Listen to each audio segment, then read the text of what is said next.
После распада СССР мало у кого вызывало сомнения общность стран Балтии. Иначе не было бы самого понятия и в самих этих странах, и за ее пределами, не так ли? Более того, в начале 1990-х бродила по всем трем странам идея союза, который можно было бы назвать, скажем, Лолитест, по аналогии с Бенилюкс, объединением Бельгии, Нидерландов и Люксембурга. Последний жив, кстати, и поныне. У нас же идею похоронила перспектива вступления в Евросоюз, который и так объединил три страны и позволил не заморачиваться. И все же, нашлись те, кто поставил, казалось бы, очевидное под сомнение.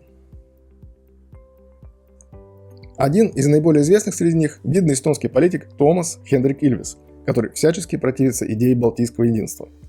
Во многом с его подачи в Эстонии возник не особенно широкий круг сторонников специфической теории, согласно которой у страны мало общего с Латвией и Литвой, кроме краткого советского прошлого. Разумеется, есть такие люди и в Литве, и в Латвии, но там их, похоже, меньше, да и нет столь заметных фигур, как Ильвес. Поскольку мой проект посвящен в первую очередь нашему региону, общность которой у меня не вызывает никаких вопросов, объясню, в чем неправы эти люди, взяв за основу взгляды Ильвеса. Вообще, к Томасу Хенрику Ильвесу у меня двойственное отношение. С одной стороны, он, несомненно, внес весомый вклад в становление независимой Эстонии и ее развитие на начальном этапе. Ильвес – один из тех, кому страна обязана относительно быстрым и успешным включением в Евросоюз и НАТО. Он много приложил к этому усилий, особенно посту министра иностранных дел. Но еще значимее, как мне кажется, инициированная им и Яаком Аликом программа «Прыжок тигра», благодаря которой Эстония во второй половине 90-х совершила стремительный рывок в развитии интернета и мобильной связи, обогнав даже многие более развитые и богатые страны Западной Европы. Однако есть у Ильвеса и другая сторона. Она не перевешивает всего описанного ранее, но создавала Эстонии некоторые проблемы.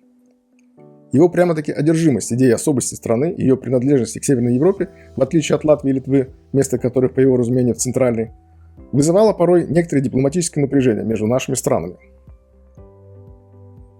В бытность президентом Ильвес периодически делал скептические замечания по поводу единства стран Балтии. Раздраженные официальные Вильнюс и Рига с недоумением обращались к Таллину за разъяснениями. Оттуда объясняли, что господин президент не совсем это имел в виду, его не совсем верно поняли, и все такое в подобном дипломатическом духе. Ибо Ильвес может сколько угодно теоретизировать, но у Эстонии, Латвии и Литвы не просто много общего. Они еще и довольно тесно сотрудничают друг с другом в рамках тройственных соглашений. Его позиция идет вразрез с этой политикой. Но на чем же Ильвес основывает свой скепсис? Концепцию он изложил в речи в Стокгольме в далеком 1999 году, когда он был министром иностранных дел. Ссылку на ее расшифровку на сайте МИДа Эстонии вы можете видеть в описании этого видео.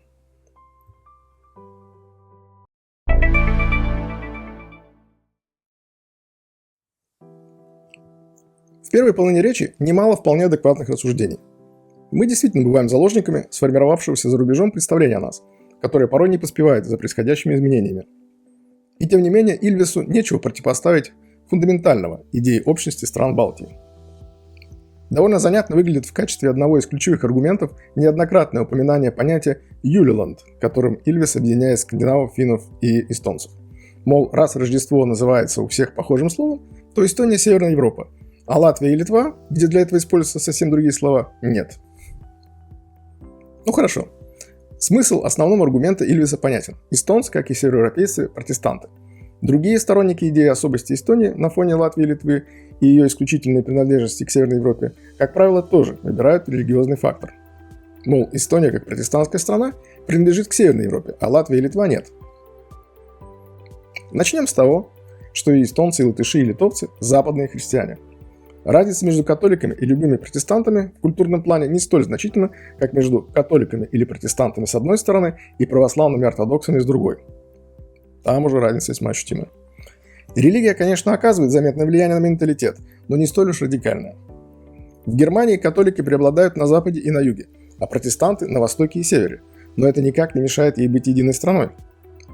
Италия полностью католическая, однако там есть давно сформировавшееся четкое разделение на довольно слабо развитый датируемый юг и передовой датирующий север, которые друг друга слегка недолюбливают. Но их, как и немцев, объединяет общая история. Это как раз то, чего у наших стран предостаточно. Хотя мне попадались даже утверждения, что у Эстонии, Латвии и Литвы якобы общая только краткая советская история. Это не назвать ничем иным, как извращением фактов, очевидных даже тем, кто хотя бы в школе прилежно учил историю.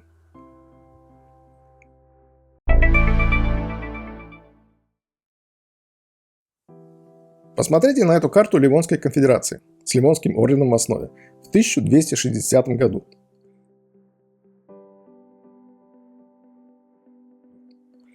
Знатоки политической географии наверняка заметили поразительное сходство с другой картой. Вот она, карта современных Эстонии и Латвии.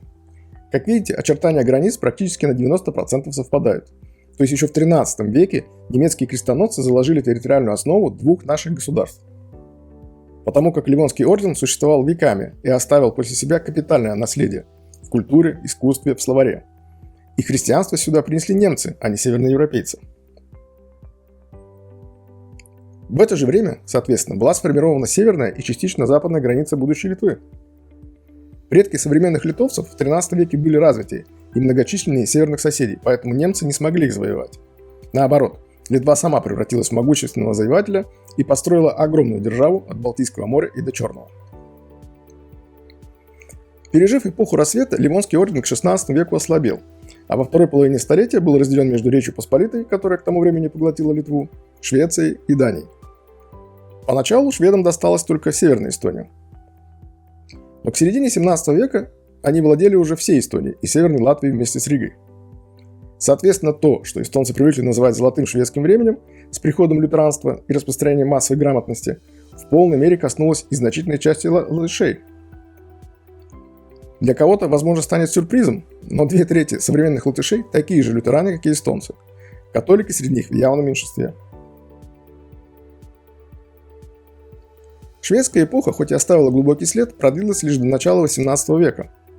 После долгой и кровопролитной войны Российская империя завоевала Исляндию и Лифляндию, а за 70 последующих лет присоединила и остальные части современной Латвии и территории нынешней Литвы, за исключением Мемельского края, будущей Клайпеды. То есть даже последние завоеванные Россией земли региона оказались почти на 1,5 столетия в составе империи. А после короткого перерыва в 20 лет вновь попали на полвека в ту же, по сути, империю, только большевистскую. То есть в сумме получается 2 столетия. Это весьма приличный срок, который, конечно же, сильно сблизил эстонцев, латышей и литовцев. Можно сколько угодно кивать на то, что в Исляндии или Финляндии был особый азиатский порядок, опять же, сближавший эстонцев и латышей. Все же общее пребывание в составе Российской империи было определяющим.